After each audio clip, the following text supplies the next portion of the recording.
Je viens de faire des recherches sur internet. Je voulais vérifier certains détails d'un souvenir, un souvenir que j'ai et mettre une date dessus. En effet, j'ai ce souvenir, je sais maintenant qu'il date de 1987 et très probablement du mois d'avril. J'allais donc avoir 13 ans. Mon père était en train de regarder le JT, le journal télévisé. Alors je me souviens absolument pas sur quelle chaîne, ça n'a pas d'ailleurs grande importance. Ce dont je me souviens, c'est que le présentateur parlait du festival du film policier de Cognac. Plus précisément, il parlait d'un film, je m'en souviens, qui s'appelait Le Sixième Sens.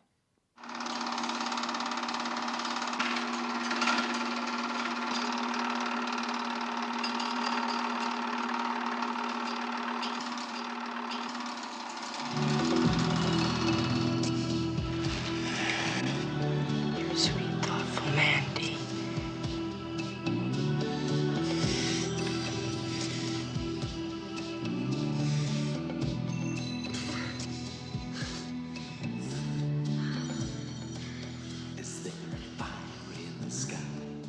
It's loud. Et non, ce n'est pas une erreur de montage, c'est juste que le projo qui illustre le podcast, eh bien, il vient du film dont nous allons parler aujourd'hui. Laps, le podcast qui ralentit le mouvement perpétuel de la vie pour essayer de retrouver les images d'origine, les images marquantes. Petit aller-retour dans ma vie à travers des films, des livres, des disques. Bienvenue à bord. C'était donc en 1987 et c'était certainement au mois d'avril parce que le Sixième Sens est sorti en salle en France le 22 avril 1987 et que le festival de Cognac, lui, s'était déroulé du 9 au 12 avril. Le festival du film policier de Cognac, il a été créé en 1982 et il s'est arrêté en 2007. C'est des infos que j'ai pu glaner sur Internet. Et le Sixième Sens a reçu le prix de la critique lors de l'édition donc de 87. Le Sixième Sens. Et là, ça mérite peut-être une petite pause. I see dead people. Aujourd'hui, quand on parle du Sixième Sens, si on parle d'un film qui s'appelle Le Sixième Sens, c'est pas rare de penser au film de M. Night Shyamalan. Mais le film avec Bruce Willis, non seulement il date pas de 87, il date de 2000. Il est donc arrivé 13 ans plus tard. Et puis surtout, il y a un petit détail peut-être, un petit détail qui n'est pas rien, c'est que le film s'appelle Sixième Sens, le film de Shyamalan. Et voilà, donc il s'appelle Sixième Sens, même si le titre original c'est The Sixth Sense. Voilà, donc le Sixième Sens et Sixième Sens, rien à voir. Et voilà, s'il fallait lever ce point, certains diront peut-être que je suis un peu pointu, d'autres trouveront d'autres qualificatifs pour ça. À l'époque, en voyant cet extrait au JT, j'ai absolument pas retenu le nom du réalisateur ou un quelconque détail technique. Mais ce qui m'a impressionné, ce qui m'a marqué et que j'ai gardé dans un coin, c'est l'extrait. L'extrait qui a été diffusé. Alors qu'est-ce qu'on voit dans les images? En fait, on voit un homme qui regarde des images vidéo sur un écran télé. Alors, écran télé de l'époque, un écran cathodique, magnétoscope, VHS. Et sur ces images, on voit des gens, on voit des familles. Et puis on voit un chien. On voit un chien dans une maison, on voit un chat aussi. Et le gars, en fait, qui regarde les images, il se parle. Il se parle tout seul à voix haute, il commente. On le sent qu'il cogite et surtout on sent il tient un truc. Il est sur le point de comprendre quelque chose en fait. Et ils se parlent. Et ils parlent, ils s'adressent à quelqu'un. Il dit, tu sais qu'il s'agit de leur chien, tu sais que c'est leur chat. Voilà, c'est à peu près tout. C'est à peu près tout ce que je peux affirmer, mais l'intensité, je me souviens de l'intensité avec laquelle il dit ça. Tu sais que c'est leur chat, tu sais que c'est leur chien. Et on sent que ça va se dénouer. Il y a une tension, il y a quelque chose. La révélation est tout près, là. C'est là que ça va jaillir. Et ça, c'était très excitant, je dirais. Donc j'ai gardé ça dans un coin de ma tête. Je pense que la première fois que j'ai vu Le Sixième Sens, c'était... je devais avoir 20 ans à peu près. Peut-être un peu moins. Et dès cette première vision, en fait, j'ai choisi d'appeler le film Manhunter. Il se trouve que c'est son titre original, Manhunter, et que désormais c'est le titre sous lequel il ressort quand il ressort en salle en France.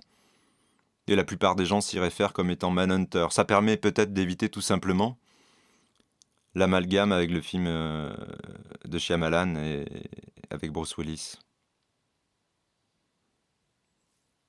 Ce film, maintenant, je l'ai vu des dizaines de fois. C'est pas un film, je sais pas comment expliquer, c'est pas un... Si, c'est forcément un de mes films préférés, mais c'est surtout une sorte de film fétiche. Il définit pas mon rapport au cinéma, il est plutôt là pour comme une pièce à part en fait, ce film que je peux revoir sans jamais me lasser, avoir toujours l'impression de découvrir quelque chose et surtout de renouer avec une sensation première qui date de ce premier extrait à l'époque, vu au JT. Et Michael Mann, ben, j'avoue, je suis fan de son cinéma, j'adore les images et je pense que c'était fin d'année dernière, à l'occasion d'une ressortie en salle, j'ai pu aller le voir au cinéma et franchement, j'étais encore fasciné. J'avais l'impression de redécouvrir des choses. La taille de l'écran permettait de re-rentrer dans un certain nombre d'images et vraiment la photographie de Dante Spinotti, directeur de la photo, c'est magique, quoi. Tiens, c'est marrant, je pense à Luc Lagier de Blow Up sur Arte, qui parle parfois de Dante Spinotti, mais qui parle jamais de Manhunter, sauf erreur de ma part. Je crois pas qu'il ait beaucoup de sympathie peut-être pour Michael Mann, il me semble pas qu'il en parle beaucoup. Non, en tout cas, une salle de cinéma, un grand écran, c'est encore assez magique. Malgré tout, il m'arrive encore de me demander un peu pourquoi ce film tient une place aussi importante, pourquoi une telle passion, pourquoi une telle une- limite une obsession autour de ce film-là. Et je peux pas m'empêcher de penser que c'est lié à cet extrait diffusé au JT que j'avais vu pendant que mon père regardait la télé. C'est d'ailleurs complètement fou hein, quand on y réfléchit. C'est quand même l'extrait qu'ils avaient choisi, c'est un pur spoiler. Je sais pas si c'est moi qui pense que c'est un extrait. Est-ce que c'était la bande-annonce? Parce que quand même, en général, pour pas s'encombrer, on diffuse des bandes-annonces. Peut-être c'était juste un passage de la bande-annonce et j'avais focalisé dessus, mais voilà, ça n'a pas beaucoup d'importance. Et en tout cas, cet extrait où on voit donc le profiler, parce que c'est comme ça hein, qu'on dit aujourd'hui. Le profiler qui regarde les images et qui, dans une espèce de dialogue un peu miroir comme ça, dans le film d'ailleurs, il y a beaucoup de scènes où il se regarde dans un miroir, où il se regarde dans une vitre. Cette espèce de dialogue à distance entre le tueur et lui. Ce travail d'identification, de recherche des mobiles, de la folie en fait, de la folie du tueur. C'est peut-être important de préciser que ce film c'est l'adaptation d'un roman de Thomas Harris, Dragon Rouge. Et que c'est la première apparition à l'écran du fameux Hannibal Lecter. Alors d'ailleurs, c'est dans les bizarreries du film, pourquoi je ne sais pas, Michael Mann a décidé de renommer Hannibal Lecter en l'appelant Hannibal Lector. Alors il a rajouté un K, il a remplacé TER par TOR. Et voilà, donc c'est la première apparition à l'écran. Et Dragon Rouge, bah, il y a une autre adaptation après Le Silence des agneaux, histoire de redonner le rôle d'Hannibal Lecter à Anthony Hopkins. Mais voilà, le film est quand même globalement très mauvais. Et le film, il est sorti, donc Manhunter, il est sorti évidemment avant Le Silence des agneaux, mais moi j'avais vu Le Silence des agneaux avant, je l'avais vu en salle, j'étais au lycée à l'époque. En tout cas, le rôle d'Hannibal Lecter n'est pas tenu par Anthony Hopkins, mais par Brian Cox. Brian Cox qu'on peut voir, je crois, en ce moment dans cette série qui a un gros succès critique qui s'appelle Succession. Donc c'est Brian Cox qui joue le rôle de Hannibal Lecter. Quant au profiler dont je parlais, le personnage qui s'appelle Will Graham, il est interprété par William Petersen. Et, et il y a dans ce film une scène. Moi, c'est un peu, il me semble, en tout cas, je vois pas d'autres références. C'est un peu la première scène où on assiste au travail de la police scientifique moderne au cinéma. Analyse des traces, empreintes, écriture, chimie et autres. Ils analysent comme ça un petit bout de PQ sur lequel Hannibal Lecter a écrit un message au tueur. Et, et ce petit bout de PQ, il fait toute la chaîne. Il passe sur des machines diverses. Il est manipulé par une tripotée d'experts. Experts. Hmm. Ce mot, expert. Cette scène sur la police scientifique. L'acteur William Petersen. Le nom du personnage, Will Graham. Je sais pas, moi, si ça vous fait penser à quelque chose. Mais en tout cas, moi qui aime bien chercher les petites résonances, les petits échos dans les choses, je peux pas m'empêcher de penser à Gil Grissom. Je suis quasiment sûr que le personnage des experts Las Vegas, donc Gil Grissom, interprété par William Petersen, est directement inspiré par le personnage de Will Graham. Et il y a une sorte de filiation pour moi entre ces deux personnages. Gil Grissom, c'est un peu une version amortie, on va dire, un peu plus posée de Will Graham. Mais il y a quelque chose. Évidemment, c'est le même acteur qui porte le truc à des années d'intervalle. Rien que le nom, rien que l'équilibre et les sonorités du nom Will Graham, Gil Grissom. Moi, ça me laisse assez... ça me fait quelque chose, ça me laisse pas indifférent. Est-ce que c'est pour ça que Les Experts Las Vegas est la seule des 3 séries que j'ai pu regarder, à laquelle j'ai trouvé un quelconque intérêt? J'avoue que Miami et New York non plus m'ont laissé complètement froid. Et dans cette quête des résonances, dans cette quête des échos, j'aimerais vous parler d'autre chose encore. Il se trouve que pour renouer avec un petit plaisir adolescent, il y a 2 ans maintenant peut-être, je me suis offert le coffret de la saison 1 de Miami Vice, la série. La série que j'ai envie d'appeler Deux flics à Miami plutôt, parce que c'est comme ça que je l'appelais quand je la regardais à la télé sur la 5, je pense. Et vraiment, j'ai été très très marqué par cette série, par son ton, par son identité,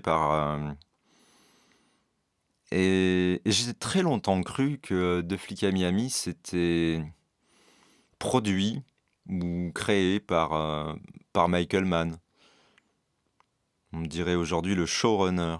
Moi, je pensais que Michael Mann était le showrunner de Deux flics à Miami, mais en fait, pas du tout. Enfin, pas du tout. Il était directeur artistique. Il était le directeur artistique de la série. Je pense que c'est lui qui donnait le ton. C'est lui qui, peut-être, choisissait les garde-robes, choisissait les lieux, les parties pris visuels, choisissait les musiques, c'est sûr.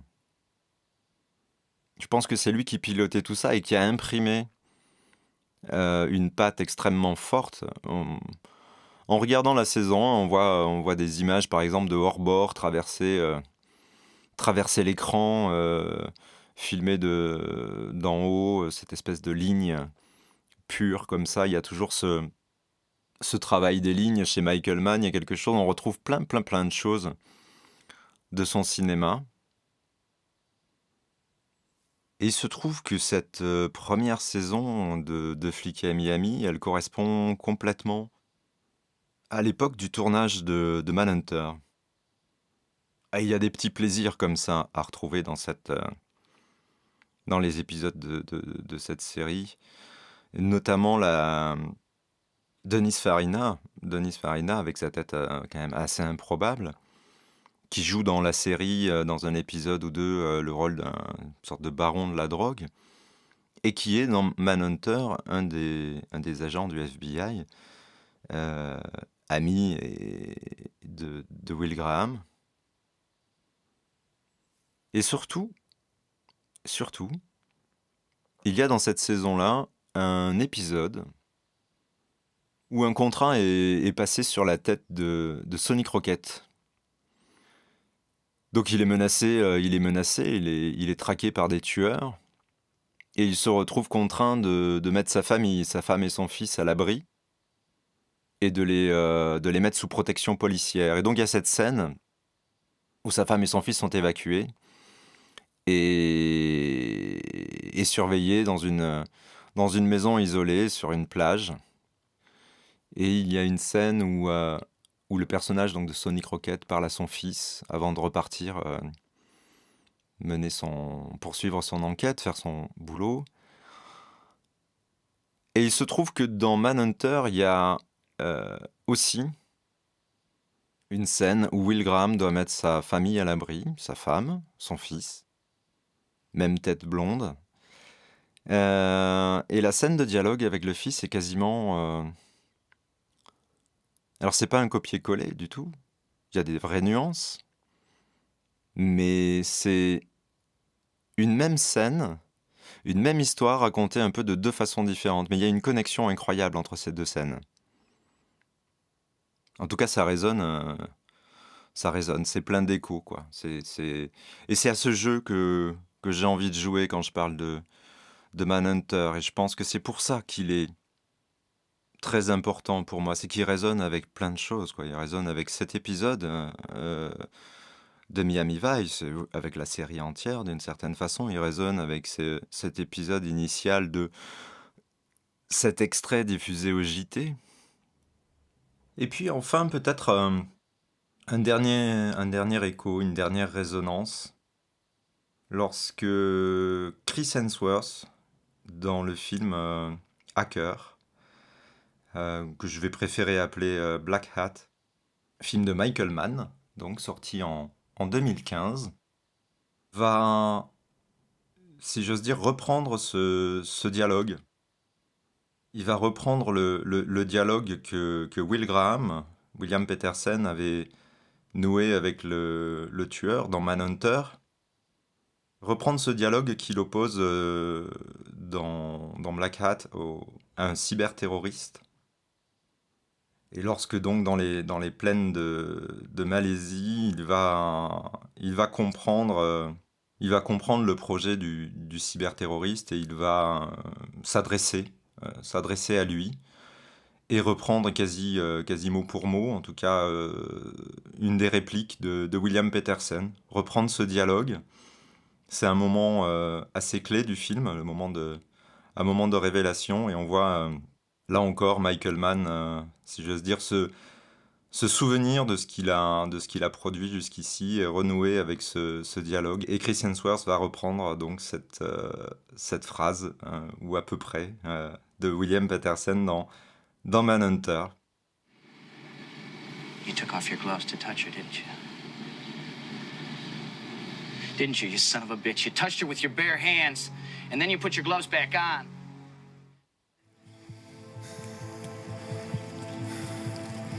That's what you're doing. Isn't it, you son of a bitch?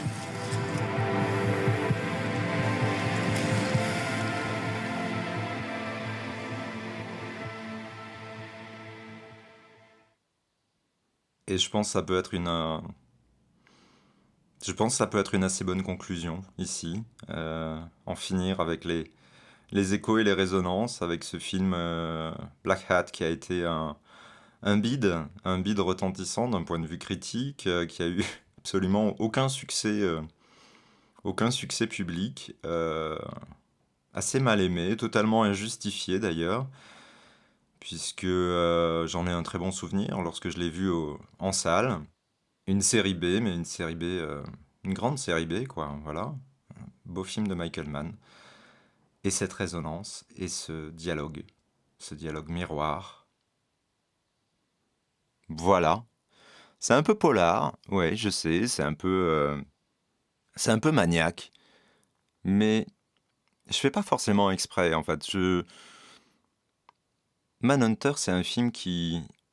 C'est pas une obsession, je suis pas obsédé par ces choses-là, mais je peux boucler longtemps sur ces trucs-là. Ça m'occupe. Mais c'est surtout que ça me touche. Ça touche à un endroit extrêmement précis, je pense. Je sais pas, ça résonne surtout beaucoup avec... à l'âge de 12-13 ans, je pense qu'on est quand même assez sensible. On est un peu comme de la pellicule, quoi. On se laisse